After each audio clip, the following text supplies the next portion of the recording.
Find the derivative of the function. So, gagamit tayo dito ng product rule. Derivative of u multiply sa v, and yung u i-multiply sa derivative ng v. So, identify muna natin yung u. Yung u natin ay yung x square. So, ang derivative nito, 2 times 1 is 2, copy x. 2 minus 1 is 2 raised to 1 na lang, or 2x. And then, yung v naman natin, so yung v ay square root of 1 plus x square. So, atin itong de-derive. So, i-rewrite muna natin, magiging 1 plus x square raised to 1 half. Okay, let's derive. Gamit tayo dito ng chain rule. So, yung outer term munang i-derive natin, ito. 1 half times 1, magiging 1 half. Then, 1 plus x square. So, 1 half minus 1. Times. So, yung ating inner term naman, kukunin lang natin to, magiging constant rule yung 1, magiging 0 na yan. Huwag na natin isulat yun. Then yung x square, 2 times 2, magiging 2, copy x. And then, 2 minus 1. Isunod, 1 over 2. So, ito, 1, dito na natin ilagay ito sa baba. 1 plus x square. Kasi 1 half minus 1 is negative 1 half. So, para maging positive yung negative 1 half, sa denominator natin ilagay. Times 2. So, 2 minus 1 is 1. So, hindi natin sinusulat yun. So, therefore, ang derivative, so, 1 times 2x will become 2x over 2 the square root of 1 plus x square. So, yung raised to 1 half, equivalent yun sa square root. So, cancel natin to. So, ang derivative of v is x over the square root of 1 plus x square. So, ito na yung mga kailangan natin. Ayan. At ito.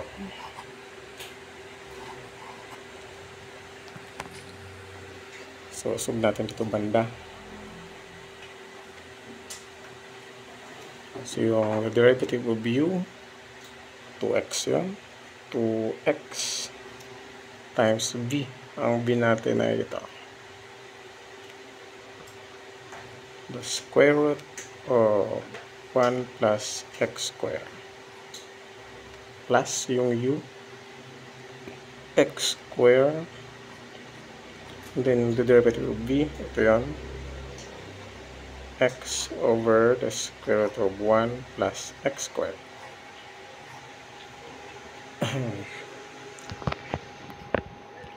Okay. So, pag i-multiply, ito ay magiging 2x square root of 1 plus x squared. Plus x squared times x. So, ay magiging x cubed over square root of 1 plus x squared. Ayan. X cubed kasi yan. So, i-add natin. Add. So, pwede bang i-add? Hindi na. So, i-multiply na lang natin. Ano? Add pala. Add.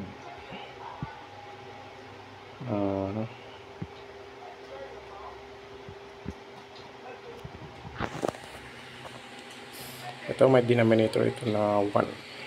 Yeah.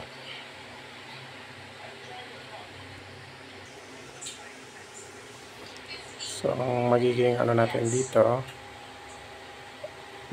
LCD ay the square root of 1 plus x square. So, ito, square root of 1 plus x square divided by 1 is the square root of 1 plus x square then.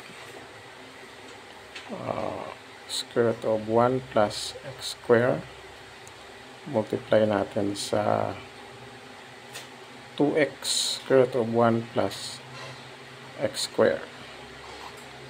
Then dito naman, so square root of 1 plus x square divided by square root of 1 plus x square is 1. 1 times x square cube is x cube na lang.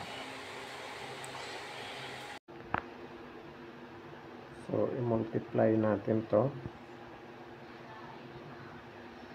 Pag i-multiply, ang maging sagot ay 2x then 1 plus x square. So, mawawala na yung radical sign.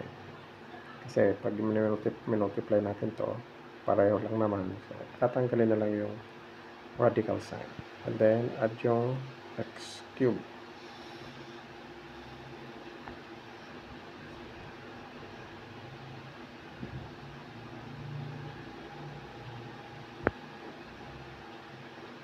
Okay, so distribute. So, magiging 2x plus 2x cube plus x cube.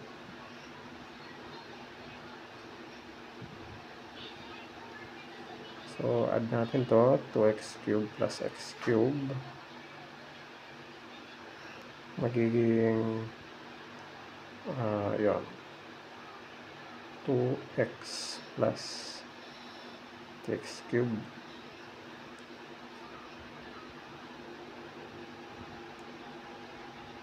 And then, i-arrange natin, sulat natin sa unahan, 3x cube plus 2x.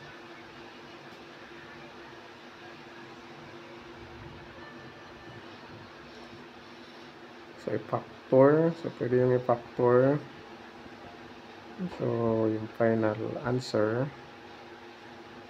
So, x magiging 3x square plus 2 over 1 plus x square. Oops. Ito yung sagot.